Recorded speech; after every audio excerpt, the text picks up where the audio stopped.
today's meeting of the Toastmasters. First, I would like to call up our invocator for today, Jill Kennedy.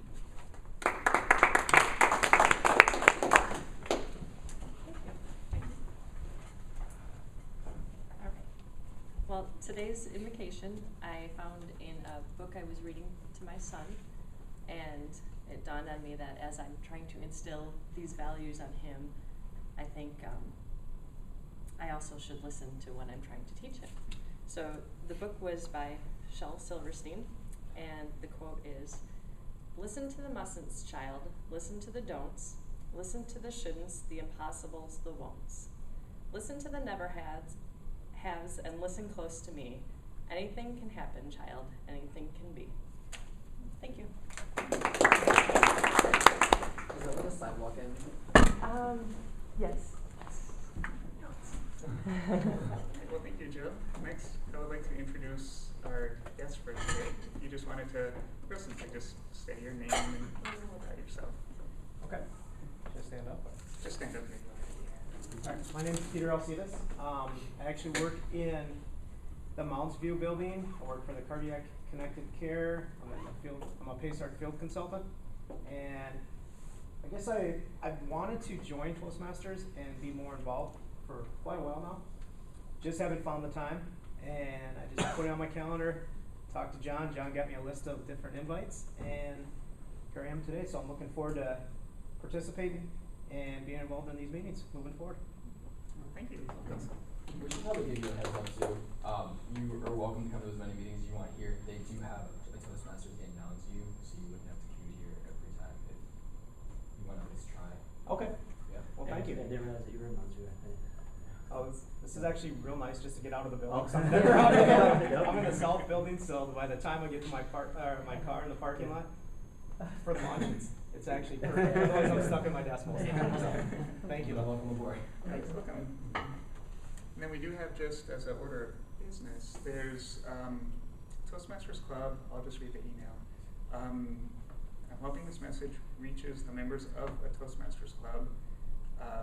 This is from someone named Steve McNally, and he says, "I am the president-elect of the Grantsburg Rotary Club, and it is my responsibility to find speakers or presenters of interest for our weekly meetings in Grantsburg, Wisconsin. We welcome speakers on just about any topic, and our goal is that each weekly presentation is educational and or entertaining. We prefer not to have out-and-out hard sell sales pitches, but industry education is always welcome.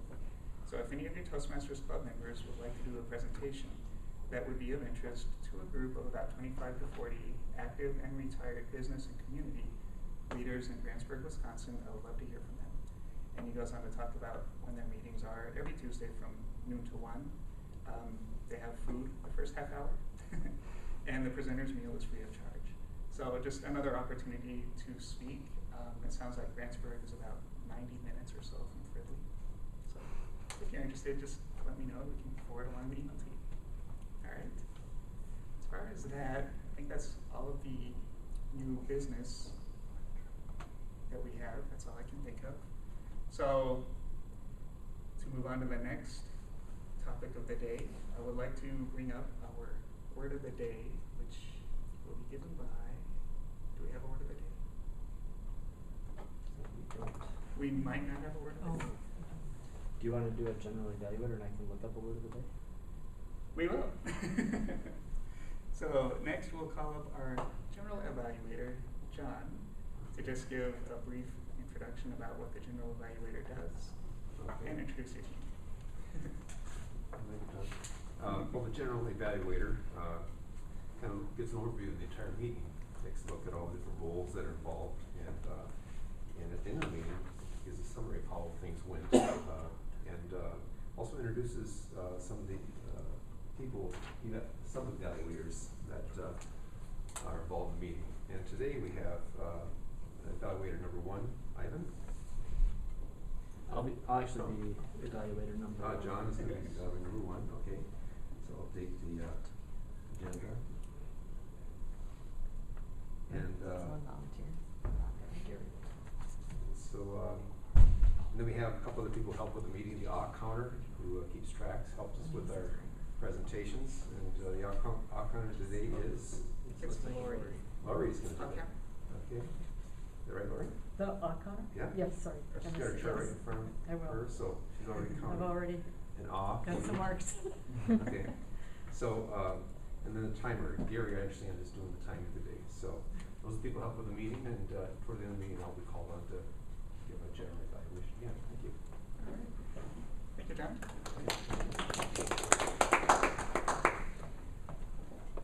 My phone is not really. I was gonna say, is it a slow internet very connection? fast. It's forward. I bet Alan might have a word of the day, just on the top of his forebrain ready to. You know, I was. Sure. What a guy. Alan got you. Right. Right. Thank you for the opportunity. My favorite part of Toastmasters is getting up here to speak impromptu, and that's the opportunity I've been given today. I noticed that some of the websites that are out there, Merriam-Webster, dictionary.com, people, they often have their own word of the day, and then they give some interesting backstory. And I always read those and think, that can't be true. There's no way that could be the story behind it. But today I'm going to give you a word that was part of my lexicon when I was a youngster, and the origin, as well as I can remember, it was introduced to our planet by a visitor from Orc. This kind of intelligent being, his name was Mork, and he was sent to our planet in an egg-shaped vehicle. Now, Mork from Orc would sometimes he would be very surprised by what happens here on our planet, and he would exclaim, "Shazbot."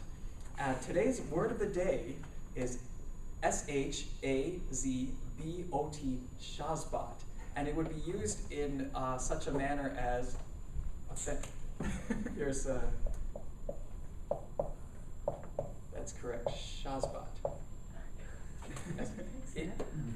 It might be used in such a manner as at a Toastmasters meeting, if someone is called to the front of the room without any prior warning and being very taken aback by it, someone might exclaim, "Shazbot, I'm not ready at all." Thank you. There you are. Thanks very much. For being on the spot, that was an amazing delivery of the word of the day. I would have said Shazbot and just kind of froze. Well, next, stepping up to the plate at the last minute, we have Matt, who's going to be giving the first speech of the day. John is going to be evaluating that, and I don't know if before Matt spoke, if you wanted to read a little bit about what the objectives were for this speech. Matt is speaking out of his Advanced Communicator Manual, speaking to inform. This is project number 4, a fact-finding project. The objectives in the speech are to prepare a report on a situation, event, or problem of interest to the audience.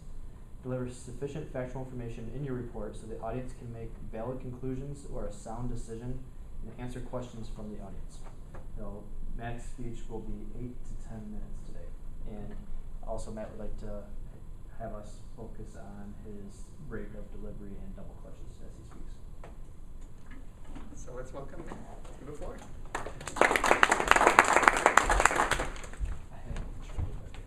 Oh. And for the intro to Matt's speech, as a track and field fan since the year 2000, when the big story was Maurice Green versus Michael Johnson, Matt Ailey has followed the 100-meter dead home controversy between Geneva Tarma and Allison Felix very closely. Today he will share with you his take on the story and some details that you may not have been aware of. This is Matt Ailey's final speech in his Advanced Communicator Bronze Manual. All right, thank you, Matt. Thank you, Tom. Cheers.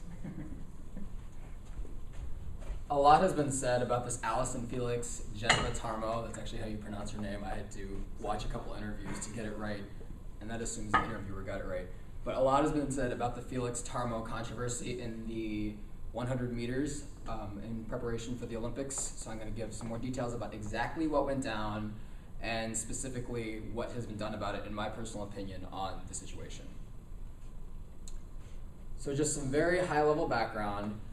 This is for track and field, by the way. The Olympic trials are held every 4 years, and only the top 3 athletes on that day qualify for the Olympics. So you train for 4 years, and you have one opportunity to be in the top 3. And that's the only way to get to the Olympics in the sport of track and field. The 100 meters, which is where this controversy took place, is known as the glamour event, because whoever wins the 100 at the Olympics is known as the world's fastest man or woman. So it's a very unique title, and it's also a very marketable title for from the standpoint of endorsements and future career moves for an athlete. So the rundown. There are 4 rounds of the 100 meters at the Olympics. So there's the preliminaries, the quarterfinals, the semifinals, and the finals. So by the time the athletes actually toe the line to have their moment and attempt to qualify for the Olympics, they've already gone through 3 rounds of races already just to get to this position. So there were 4 rounds of the 100-meter races held, and the final was held on June 24th, 2012. And the placing, as initially displayed on the scoreboard after the race, was Carmelita Jeter, Tiana Madison, and then Jenna Batarmo and Allison Felix were separated by 1/1000th of a second, according to the initial timing. Now, the finish line camera actually takes 3,000 images per second, is the highest quality technology that is available at the Olympic Games, and has in all previous situations been able to distinguish places from one another. Until now. Essentially, what happened when they first took the results for the race, there's somebody behind the scenes who does what's called image interpolation in this kind of a situation. And so the reason the result came out as Tarmo finishing 1/1000th of a second faster than Felix was because he did what was called image interpolation, where you can see this is Allison Felix and this is Jenna Batarmo. Ultimately, the torso is what makes the difference in terms of who finishes where. Now, what he did was he took a point on her head, a point on her arm, and then was able to interpolate where this part of her torso would probably be. But her head is in the way, so you can't actually tell where that would be. In most meets, in pretty much any previous situation, this is the result that would have stood. However, the official actually protested his own ruling in an attempt to allow other referees to make that decision. Or part of it could have been passing the buck on accountability, and part of it was not wanting to let an interpolated image make the difference between who went to the Olympics and who didn't.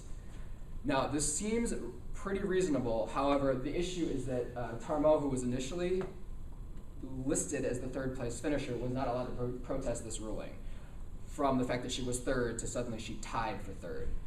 So it gets worse from here, and this is the part where I have more strong opinions.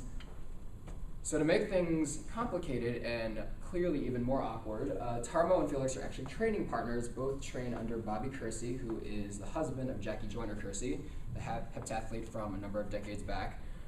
So it's not as though they've never seen each other before. They train together every day. USA Track and Field was aware that the images which had the placings on the scoreboard were not official at the time that they were listed, but they still let Jenna Batarmo take a victory lap, which she's doing right here, holding the American flag, running around for the track to kind of celebrate her victory. They gave her a medal and they introduced her as an Olympian at the press conference. She's 22 years old. This is clearly the only thing she's ever wanted since she was a little kid. And they didn't tell her, nobody took the time to pull her back and said these results haven't been established yet. And they let her go through all this.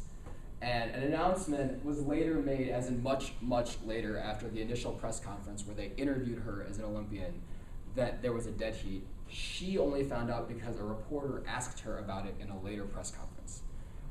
So, USA Track and Field, which is a business and certainly not a humanitarian organization, may not have handled this with the best level of sensitivity, but it only continues from here.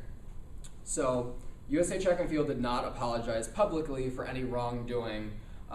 In my opinion, at the very least, it would have been worth saying we understand that we put Jenna through a lot of a substantial emotional roller coaster in the process of going through this. It was our mistake. We should have told her earlier. There wasn't anything along those lines.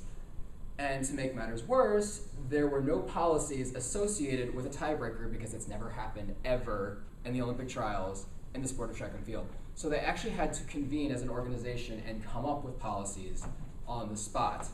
And if you think about how much work we go through just to create one design change and put a period in the right place, and how much work that requires, they essentially had to do something like this for something that had already happened and address that in a very quick manner because they had to be able to just hand off a roster to the Olympics within a week or so. What the USATF ended up deciding was they were going to capitalize on this whole issue, this Felix Tarmo issue, for publicity, and the two options that they came down to, which actually seemed to be reasonably justified, were either a runoff where they have to race each other, or if they both agreed to a coin toss, they could do a coin toss.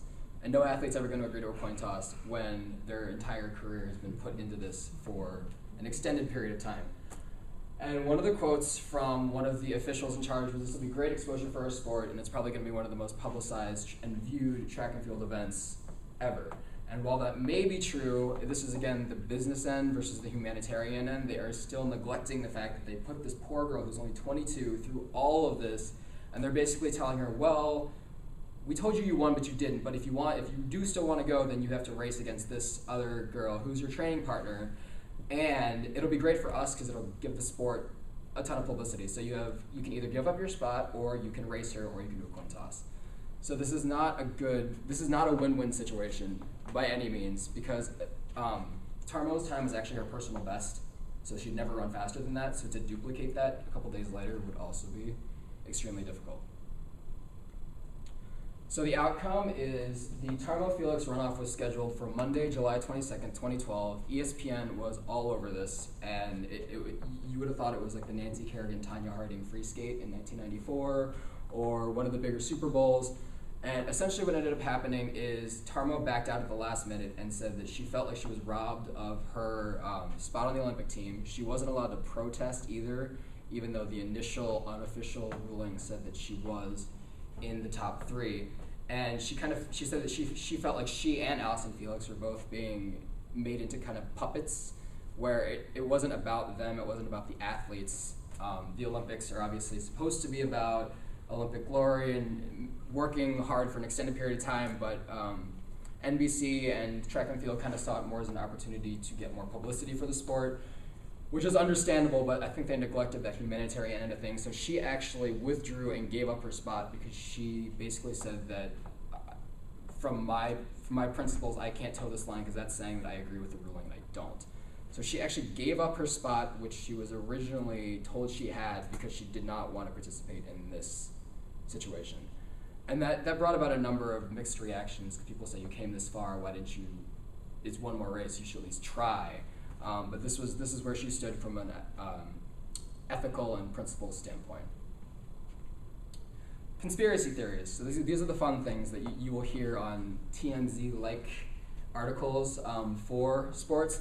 So they say if the situation had been reversed, as in Allison Felix had placed third and Jenna Tarmo placed fourth, there would have been no reevaluation because Felix is the more marketable athlete and is essentially like the darling of the sport. She's been in 2 Olympic Games already. The second conspiracy theory is that Tarmo was paid off by Nike so that she would give up her spot, and that Allison Felix would be able to have more face time in front of the cameras. Tarmo directly denied this and said Nike wasn't aware of the decision that was made. The third point was that the Team USA guaranteed Tarmo a spot in the 4x100 meters Olympic final in exchange for giving up the spot, again because Allison Felix is the more marketable individual. But she also said that nobody was involved in this decision except for her camp and her coaches. So that was also, according to her, not the case. Conclusions. Dead heats do happen, as we can see right here. The line that indicates where the torso is located is exactly the same for both athletes. For better or for worse, the Olympics, as with many other things, are about business first and athletes second. And in this particular case, the Olympics aren't everything. Tarmo stood up for what she believed in and chose to withdraw from the runoff. And I guess it's a question and answer session, so if there's any questions, we can open that up. Yes. On your previous slide, you mentioned Team USA So does she still get to go, but just not do the 100 meters? Like, She's in the pool of athletes for the 4x1 relay, okay. and chances are she will run at least the preliminaries, because they will put people in the earlier rounds just to get the sticker on the track, and then put the bigger guns in on the final round. So she has qualified and will get to go as a relay athlete, but won't be an individual competitor. Do they view that filming from all angles, and I mean, how many people are on that team, and I mean, So actually, I'm gonna see if I can zoom in I mean, on this. it looks really hard from here, but Yeah. you would think.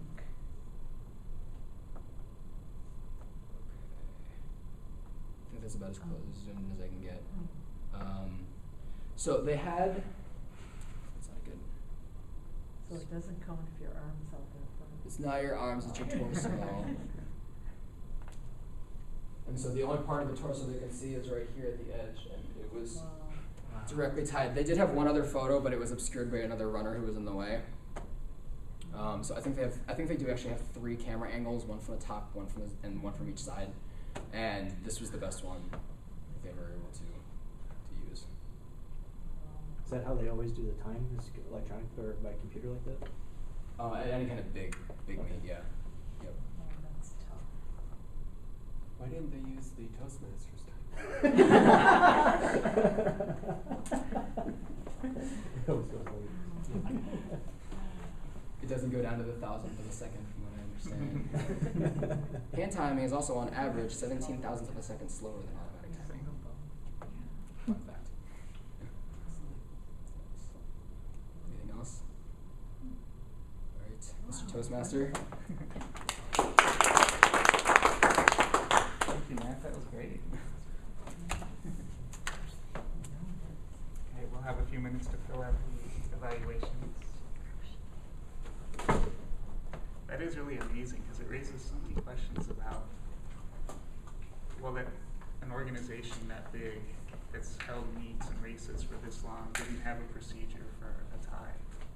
And after having told someone they were the winner, Yeah. it seems like the very least they could do is find a way to send them both, unless the Olympics just wouldn't allow that to happen. You can't send 4 athletes in an event. You can't, okay.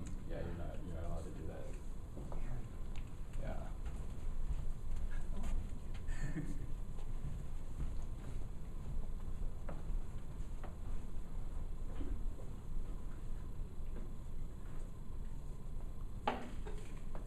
Tom, you wanna turn this off?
pencils down.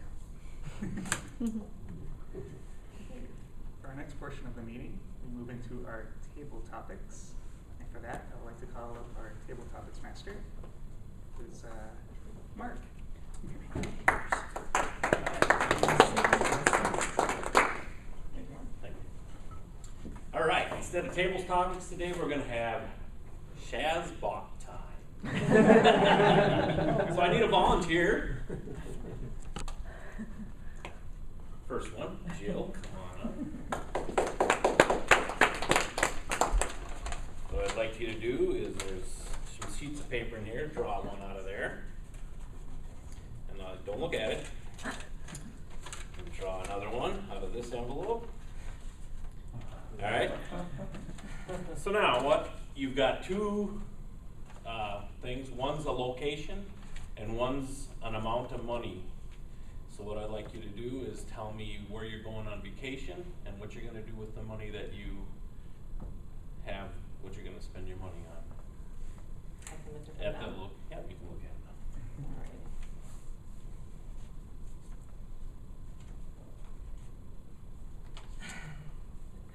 All right.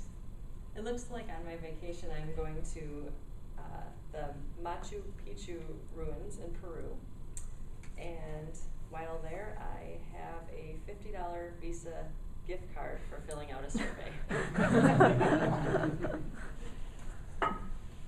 Well, from what I understand, I think $50 would go a little farther in Machu Picchu than it would here or in the cafeteria, as we were discussing cafeteria lunch prices earlier today.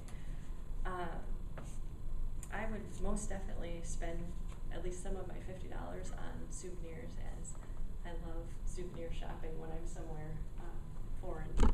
I think it's pretty important to find something that will remind me of that place, and I have one chance to do it.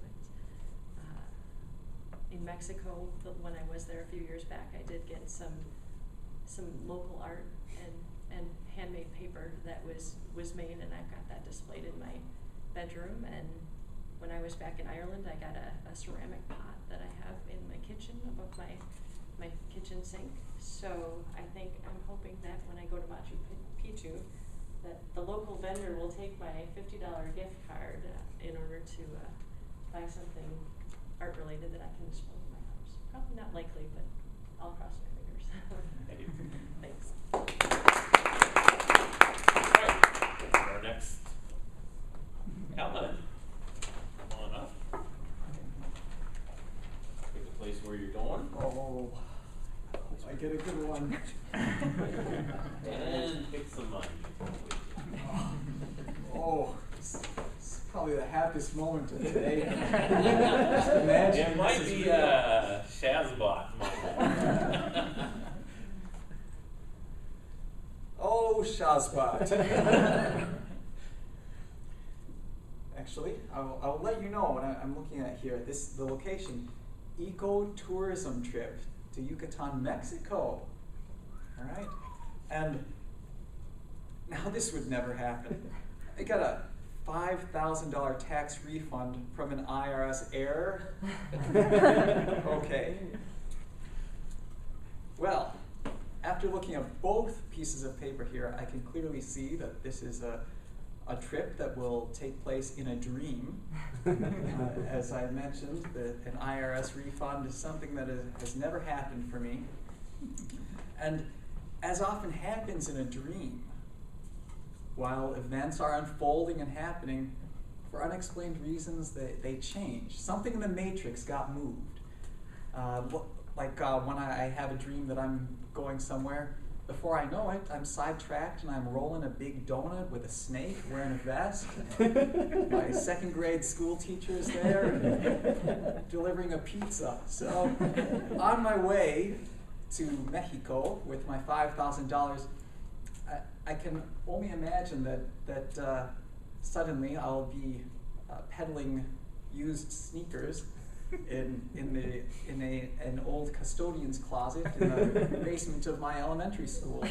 So how I would use my money is entirely unknown. By that time, the cash that I'd gotten is no longer there, and I'm looking at a stack of old GQ magazines with all of the ads ripped out of it, and I'm afraid that's when my alarm rings and I'm off to another day at work. Back to you, tabletop. We have time for more. We do. All right, one more Sam's Bot volunteer. I'll do it. All right, Gary, come on up. Let me know where you're going. After the last one, it should be easy.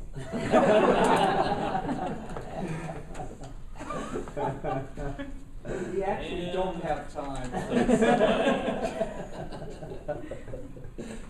Oh, just one.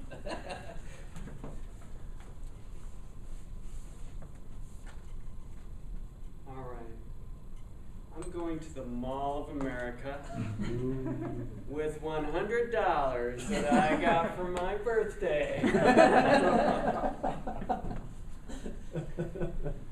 Well, the Mall of America is actually right in my backyard almost, because I live in Ridgefield, so it's very close by. So I won't have to probably spend any of this $100 for transportation, which is good, because then I can spend it all at the mall. And when you go to the mall, you should probably go to the Orange Julius and get one of those. So I'll be spending some money on one of those drinks. And then I'll probably stop at Old Navy, because I kind of like to get cheaper things in general. So I'll go to Old Navy and see what they got. And maybe they got some shorts or something that I can buy. And I'm in need of some sneakers, so maybe I'll stop at some of these sports stores and buy me a good pair of Nike or whatever's on sale shoes there. And with the money I have left over, it's off to Nickelodeon Park. Thank you. You can keep them if you want, souvenir. I hear Alan has a good price on used sneakers. We got two more. We got time for.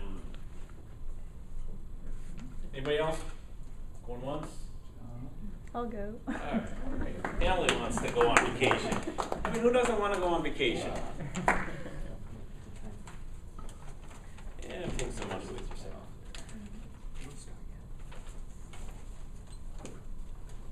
I'm going on a tour of Washington, D.C. And I hit the jackpot on Mega Millions. So, well, that is good because D.C. is an extremely expensive area. So now I can go and just spend tons of money. I don't have to worry about it. The tour of D.C., I'm sure it'll be fun. I'm originally from around that area, so I've probably seen most of the things on this tour, but it'd be cool to actually get an intellectual explanation of everything.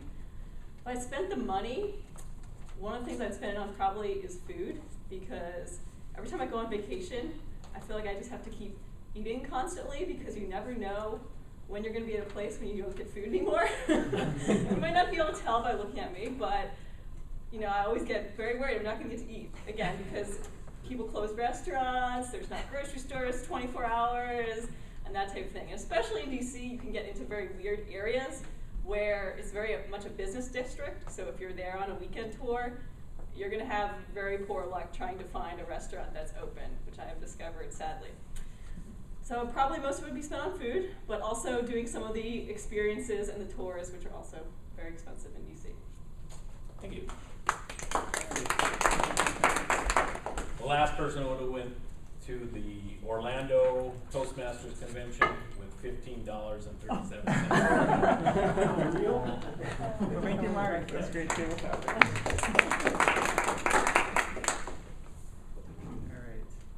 Now we're going to go ahead and move into our evaluation portion of the meeting, where I will reintroduce our general evaluator to introduce his team with speakers. Okay, thank you, Toastmaster. Well, we had a pretty good meeting. A little bit of a late start, but some reorganizing an agenda, and So first of all, what? Okay, so first we'll go through the timing. But we can do the evaluation first. Okay, we'll do the evaluation first. Okay, so John and Matt, if you'd like to give us the evaluation.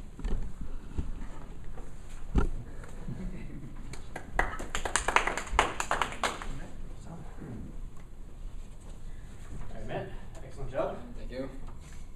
So the purpose of the speech today, once again to recap for everybody, was to prepare a report on an actual event, deliver factual information, and then allow for questions and answers. I thought you absolutely met the objective of the speech. Very well prepared, a lot of great facts. I thought you presented them in a logical, chronological order, how the events have unfolded. I was paying attention to that as well. And learned a few things as well from your speech, so a lot of really great information. I thought you gave us information on a very factual basis to allow us to make our own opinions, at the same time interjected your opinion, but we knew what didn't come across in like a way where you were trying to sway us to be one way or the other. So I thought that you did a really good job executing that. One thing that I liked that you had the computer up here, however, I thought that maybe you used it as a crutch a little bit. I noticed that you have very good eye contact when you don't have any notes. Yep. And I noticed that you were looking at the computer more often than you typically do. Gotcha. So maybe next time have it there so you're not staring at the screen like this and then keeping your back to the audience. Yeah. But focus on making more eye contact. And I thought another related downfall maybe to that was that when you looked at your computer, you tended to use almost more. Okay. So I think the distraction from your speech gave so maybe next time you have it there, just use it, because it wasn't a lot of information where you had to continually look at it. You went through the bullets, then you should have been able to go and kind of speak to the audience. So pay attention to that next time, I believe. I thought that you asked me to look at your pauses and double clutches. Your rate in double clutches. I thought your rate was great. I thought compared to a year ago, especially, it was a very, very good rate. You didn't seem rushed at all. The double clutches, I didn't notice any. There may have been one towards the beginning, but I didn't really think it was distracting in any stretch of the imagination. I think that maybe the focus on next time would be the ums when you're glancing at your notes or your computer. Yep. But all in all, I think you're a great job. Were you prepared for the question and answer at the end? Not really. Okay. I also finished the speech a couple minutes before the meeting. So Okay, yeah, no. yeah, so it was, yeah. I thought that one thing I thought was the transition to the questions was a little bit awkward. So if you weren't prepared for it, and you just said, I guess there's going to be some questions now. Oh yeah, So- I forgot. Yeah, I So, forgot about that. so I thought that transition. I mean, next time if you were to give a speech like this, kind of focus in on the transition, and then maybe after the questions and answers, allow them to give yourself one more closing statement to wrap up the speech, kind of pull everything together, and then hand the floor over. So next time you have the question answer period, you have that as well. But all in all, I think it was a very great speech, well organized, well delivered. Sir. Do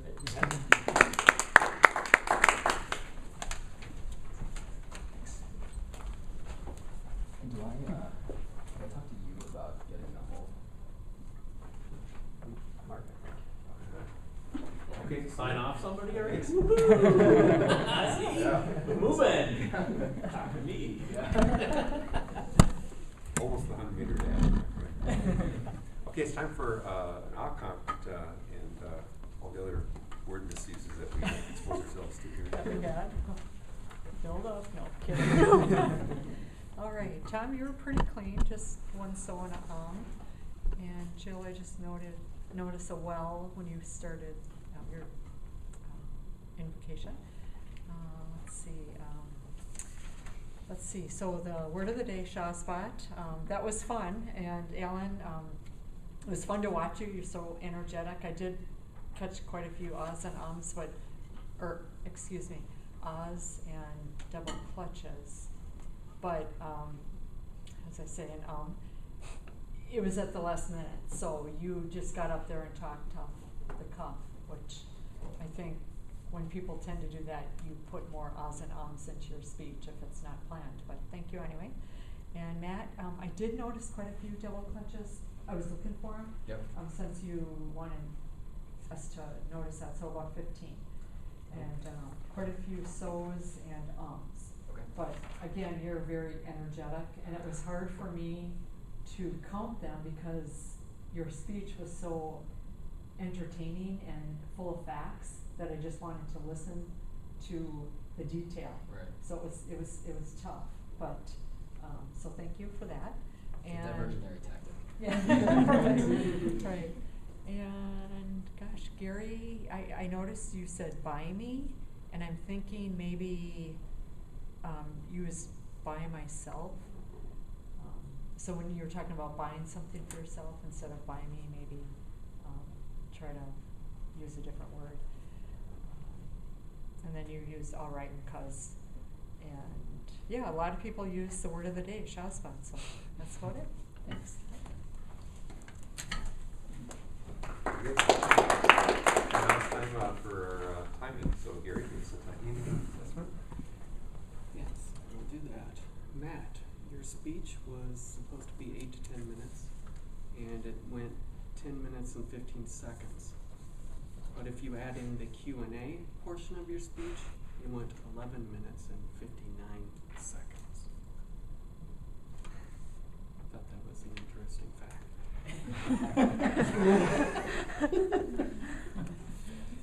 For table topics, we generally want to keep our table topic speech between 1 and 2 minutes. Jill, Shazbot, there was a flaw in the timer, and I didn't quite get your timing done correctly. I know you had at least 20 seconds. We'll get this thing fixed next time. Alan, it worked for you. 1 minute and 45 seconds. I was 1 minute and 28 seconds, and Emily was 1 minute and 14 seconds. John, in your evaluation, Shazbot, it didn't work again. But you had at least 1 minute and 39 seconds. That's my report. And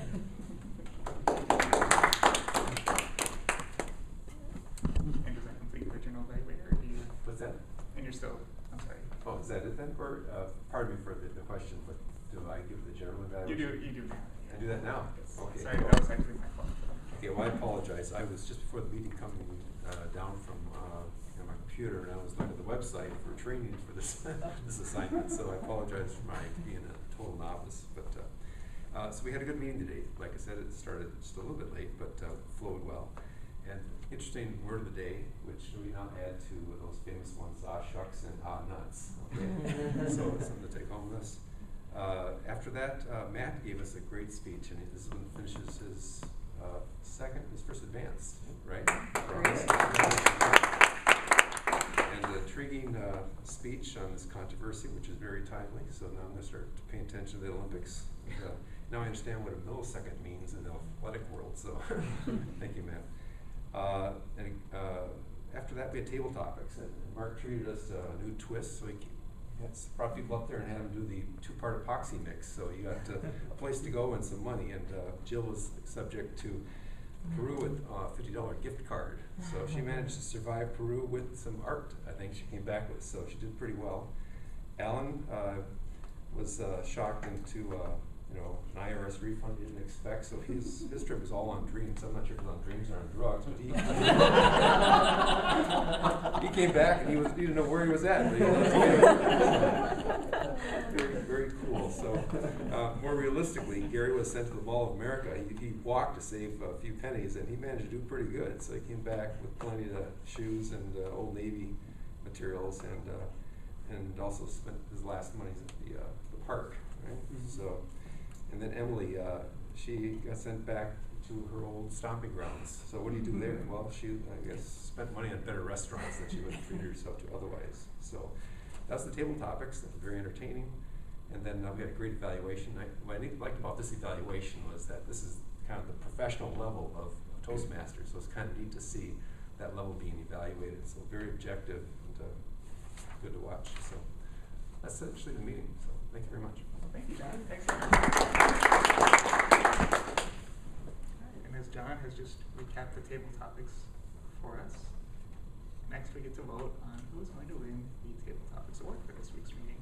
These are kind of nice. I've won a couple. Usually what I do is put the date at the bottom and put it on my cube wall.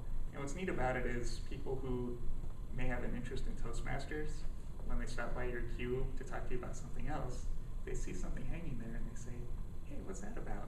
And then I say, well, it's pain-free MCs. You should come. We meet every Wednesday. It doesn't need them to come to the Toastmasters meeting. So, cool thing to hang in your cube. And if everyone could put your heads down now, we will do our vote. First, we had Jill speaking about the trip to Machu Picchu.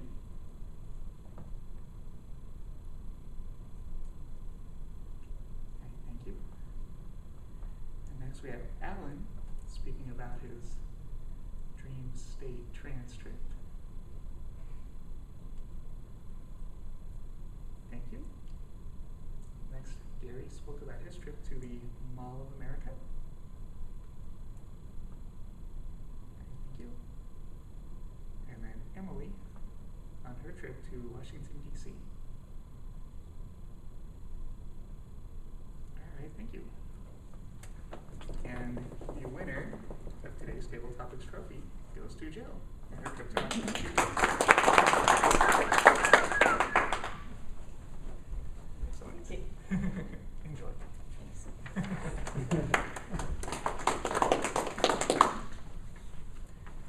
Okay, so that essentially ends our meeting for today.